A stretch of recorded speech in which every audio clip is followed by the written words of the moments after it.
वंदे पुरुषोत्तमम्।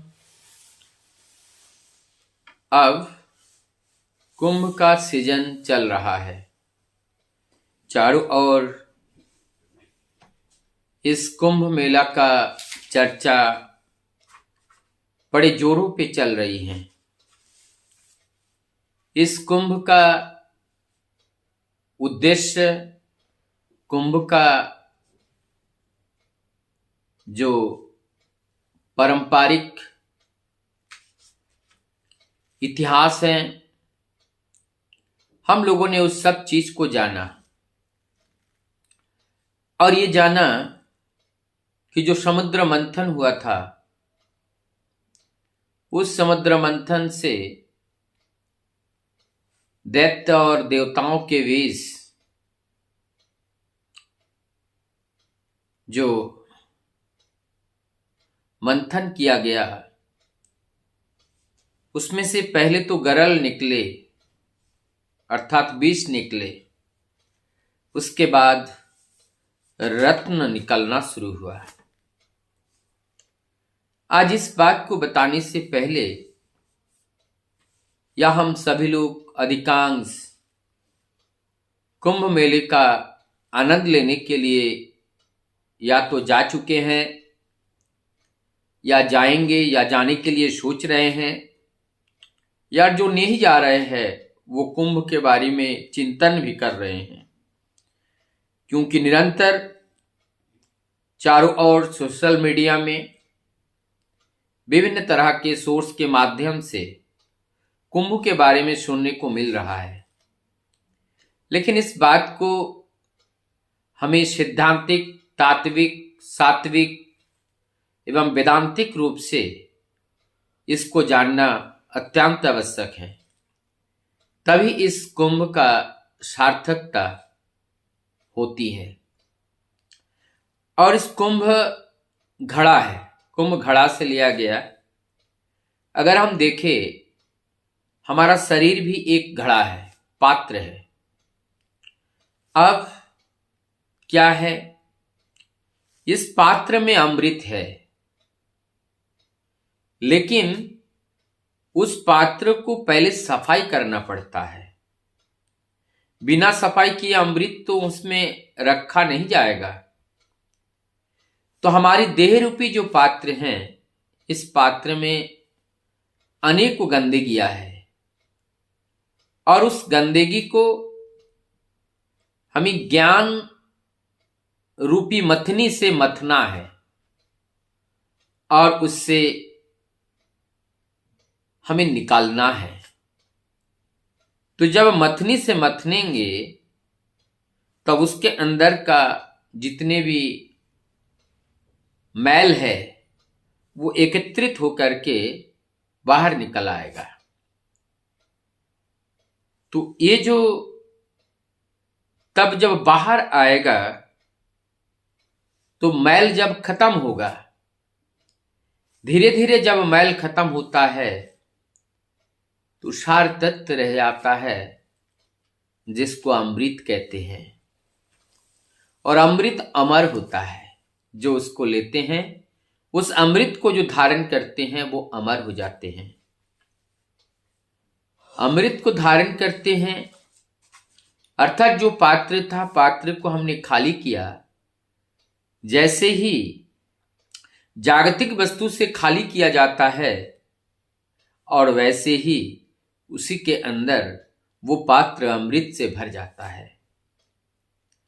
और जब अमृत से भरता है, तब हम इस जन्म मृत्यु के बंधन से मुक्त हो जाते हैं। हम वास्तविकता को समझ लेते हैं, जगत को हम समझ जाते हैं। सो सबसे पहले खाली करने से पहले जो खाली करेंगे और उसके अंदर अमृत भरेगा, जो खाली किया जाता है वो गरल है, वो विष है। और विष को अगर हम कहीं रखें तो उससे लोगों का नुकसान होगा, इसलिए उस विष को हम फैलने नहीं दिया, इकट्ठे करके कहीं पे रख दिया। और जिसका प्रतीक है नीलकंठ, गरल को पान कर करके वो अपने गले में रख दिया, ताकि अंदर जाए तो देह को नाश करेगा और बाहर जाए तो जगत को नाश करेगा। तो इसका अर्थ क्या है? अगर हमारे जीवन में कोई गलत आती है, उस गलत को उछालना नहीं चाहिए, उसको एक जगह बांध करके रख देना चाहिए। और जब हम गरल निकल गए तो क्या बचा? अमृत बचा। ये पात्र, हर पात्र अमृत और गरल से भरा हुआ होता है।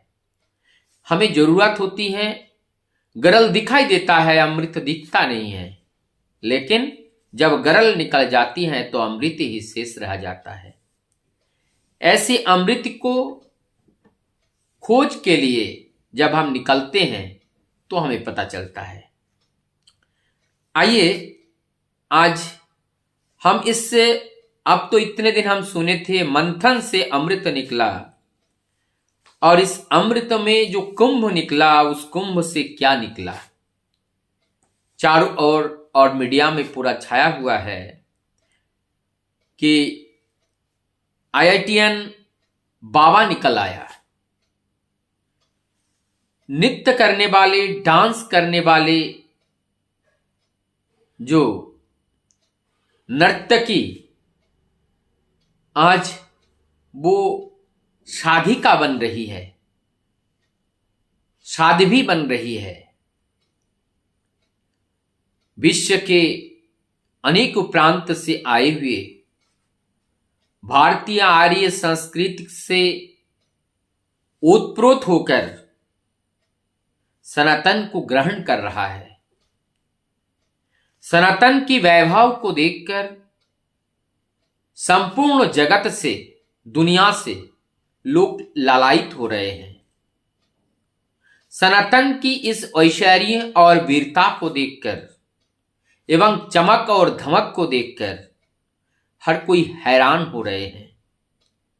अनेकों ऐसे लोग हैं जो अपने इस वैभव को देखकर, जो अपने खुद की गरिमा को भूल चुके थे और अपने को ही नहीं जानते थे कि हमारी इतनी वैभवशाली संस्कार और संस्कृति है, आज उस पूर्व के वैभव और संस्कार संस्कृति को देखकर गर्व हो रहा है।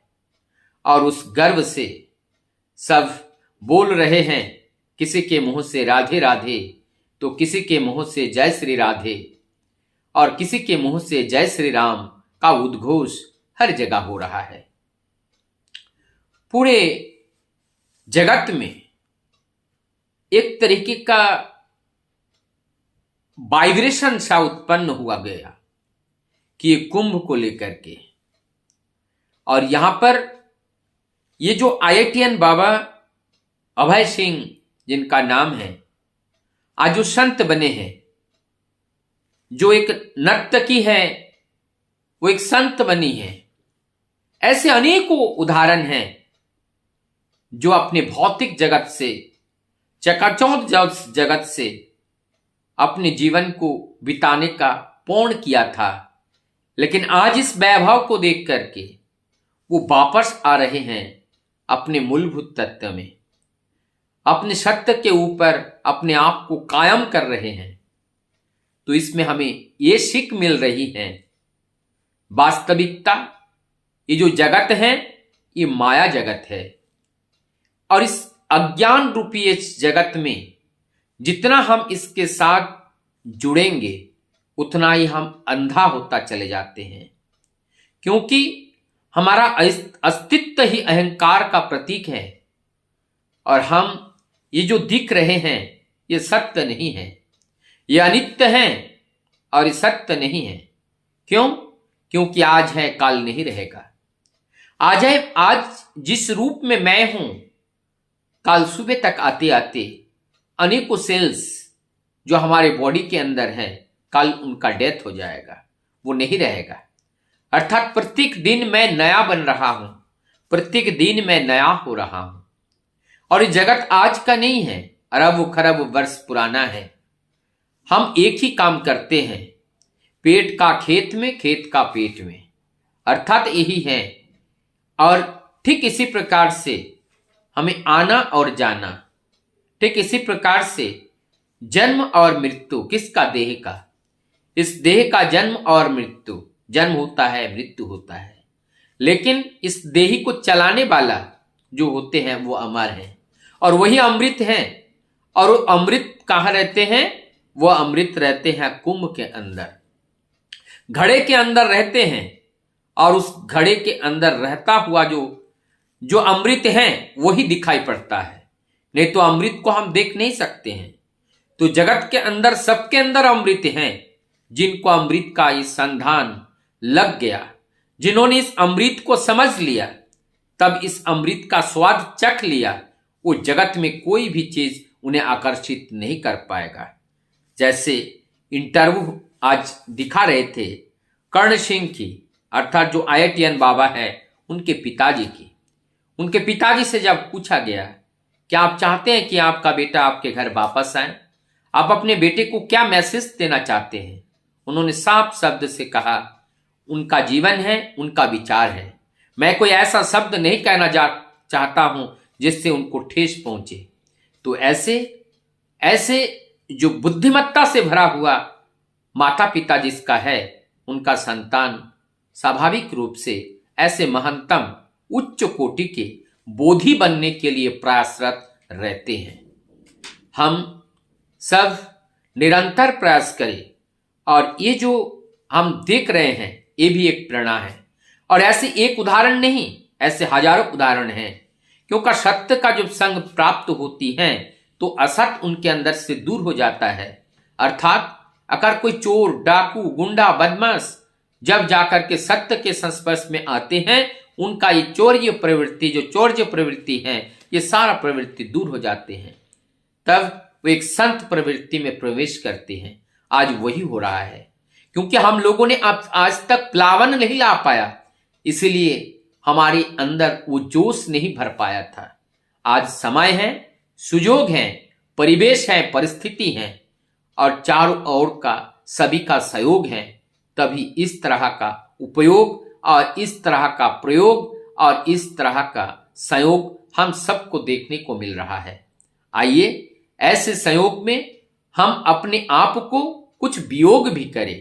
वियोग अर्थात जो हमारे अंदर कुरीतियां हैं, जो हमारे अंदर गलत विचार हैं, गलत भावनाएं हैं, और उस भावनाओं का वियोग करें, तभी उस परम सत्य के साथ हम योग हो सकते हैं। बिना वियोग के योग नहीं होते हैं। जब हमारी अंदर की मलिनता दूर नहीं होती है, तब उस परम अमृत का आस्वादन हम नहीं कर सकते हैं, क्योंकि हम बीमार होते हैं उस मल से, उस दूषित से हम बीमार रहते हैं। जब उस दूषितता की, उस प्रदूषण की, उस टॉक्सिन की हमारी बॉडी से जब निकल जाती हैं, तभी हमारा शरीर सही माने में देख पाते हैं, सही स्वाद चाख पाते हैं और सही सुन पाते हैं, सही स्पर्श कर पाते हैं। अर्थात इंद्रियां अपने सही इंफॉर्मेशन हम तक पहुंचाने में सक्षम होते हैं। लेकिन जब तक हम जागतिक वस्तुओं से डूबे रहते हैं, तब तक वास्तविक सत्य से हम बहुत दूर रहते हैं।